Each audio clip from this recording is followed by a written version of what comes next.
Assalamu alaikum everyone, my name's Farah Halabi and I'm a professional Muslim life coach, and tonight I'd like to talk to you about boundaries. Now, in any kind of self-help or growth work, the idea of boundaries is an important one, but for a lot of us, we think that boundaries are for keeping people out, keeping people away, keeping things that we don't want in out. And although that essentially, that's what a fence is really, isn't it? But a boundary, and in terms of us as people, we can't go around putting up fences around ourselves. We can't, plop ourselves in the middle of a field and then, build these fences, these walls, these defences around ourselves. In terms of our well-being, the boundaries that we have, the boundaries that we try to enforce in our lives, not enforce, but put in place, it's usually to protect us from something, which mashallah sounds lovely, doesn't it? But a healthy boundary isn't so much about keeping people out, but actually inviting them in to share with you what you want in the way that you want, in a way that doesn't deplete or demean you, allowing the people in that you wish to share of yourself, and then giving them a safe passage out. So it's by invitation only, if you like, but it's a gate. It's not a static wall.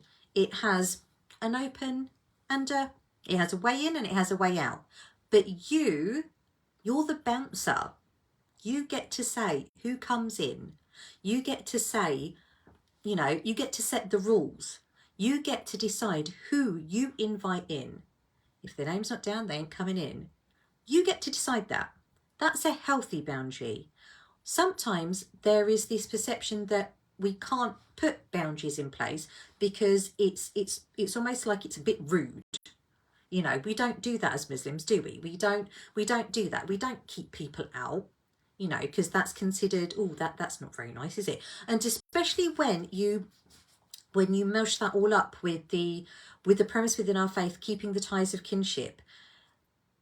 If you're keeping people out and those people happen to be your kin, again, that's something that is a little bit of a taboo in our faith. But a healthy boundary is actually a responsibility. It's the Amana that we have, our well-being, ourselves. We are accountable. That's a gift that Allah subhanahu wa ta'ala gave us. Our bodies, our mind, our time, our energy, we're all accountable for that. I'm accountable for my time. I'm not accountable for yours. So I need to be able to have healthy boundaries, a healthy arena, a healthy landscape, if you like, where I am able to invite who I want in and allow them to, and share with who I allow in the way that I allow them in, to share of my time, my energy, my attention, my focus, my feeling, my emotion, my love, my patience, my nurture, my caring. I have healthy boundaries with my children. I have the arena that I choose to invite them into when I am able to give them and be for them how I want to be for them, in the capacity as their mum, in my capacity as their mum. But that is the same of everyone around me. And when I have that responsibility, that accountability at the forefront of my mind, that I am the bouncer of my private little halal club, if you like, then I get to invite people in who I am able to share with who I want to be and how I want to be with them. I'm not giving It's not like a free-for-all where everyone is allowed access and I am just, you know, exhausted and tired and down to my last nerve.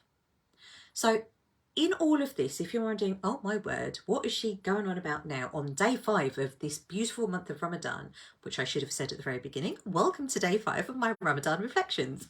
But yes, absolutely, welcome to day 5 of my Ramadan Reflections, which has been, subhanallah, a very reflective day, mashallah. But what comes up for you when you hear the word boundary, and especially when you think about it in terms of your well-being, in terms of your Ramadan, in terms of your state? Does Ramadan feel like all bets are off, that you have to be accessible to everyone and everything, that your time is not your own, your energy is not your own, your focus is not your own, that you are so overwhelmed with everything that you could be doing, should be doing, would be doing, if only you had more time, energy, focus, attention, sabr, and you know, if only you had more of, you know, if you could clone yourself, then, you know, mashallah, you could just be everywhere. But you can't. And there's a reason why you can't, because you are awesome. You can't dull down awesome. You are, mashallah, amazing as you are. And Allah subhanahu wa ta'ala has given you enough time. He has given you enough of you. He has given you enough, more than enough, the adequate amount, the right amount of you. You get to decide how you share you with who you want to in the way that you want. That's a healthy boundary. That's flexible. That's not this wall that you have built that keeps everyone out.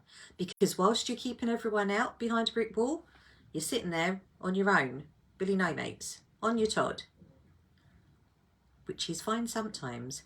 But if those people around you are the ones that you choose to live your life with, be it your partner or your colleagues or your kids or your family or your community, it's being able to interact and be in the life that you have in the way that you want to show up. But it doesn't mean that you have to change when you're around everyone. It is you filling your cup, which sounds like a bit of a cliche, but you filling your cup with that kindness, mercy, compassion, understanding, knowing your rights, that your well-being, your emotions, your time, your energy, your health, your wealth, that you is very, very precious. And you get to decide how you not spend yourself, but how you share what you want to share of yourself with those around you. That's your choice. You don't have to be accessible. It's not like you're a shop that's open 24/7, but you get to choose. Like I said, you're the bouncer, you're the door person. Doorman? No, because you're the bouncer. That's gender neutral, isn't it? You are the bouncer of your world, of your experience. And you get to not only choose, it's not only a choice, it's not only a right, it's a responsibility. Because you will be questioned. We all will. What did we do with the gifts that Allah subhanahu wa ta'ala gave us? Our time, our health, our focus, our wealth, our intentions. What did we do with the gifts that He gave us? You are the leader of your life. Yes, Allah subhanahu wa ta'ala created you, and it is by His will and permission that you are able to do anything. But you have the responsibility and the accountability. And yes, as that famous spider said, with great responsibility comes, no, with great power even, comes great responsibility. Now you might be thinking she's talking about bouncers and Spider-Man in Ramadan. Yes, I am. There is a wisdom to that. Because I'm not saying you're not a spider and you're not a bouncer, but you are the lead. That's what you have. You are the leader of your experience.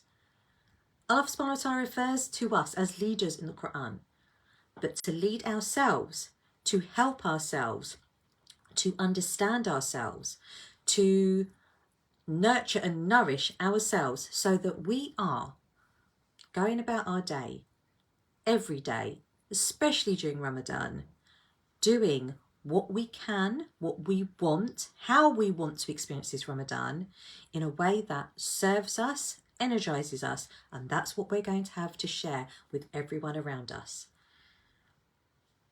Is Ramadan that way for you? Does it feel like that, does it feel like it's a free-for-all? Everyone seems to have ownership of your time, of your energy, of you. That healthy boundary that I'm talking about will help you not keep those people out or those circumstances away, but they'll give you the space, the headspace and the time to reflect upon how you want to be and how you can invite those who you want to invite in and share with them how you want to be. If that is something that you're struggling with and you would like to know more, then you can message me on connect@farahalibi.com, or you can direct message me on whichever way you're watching this, whether it be on whichever social media outlet you're watching this on. But this is your Ramadan. This is your life. Ramadan is 1 month in the year. This is your life. You have to be the one that is most committed to it, because no one else is going to be. I think that's enough from me today. As always, I pray that you are safe, well, happy and healthy, and inshallah I will see you tomorrow for another little conversation. But for now, take care. Assalamu alaikum.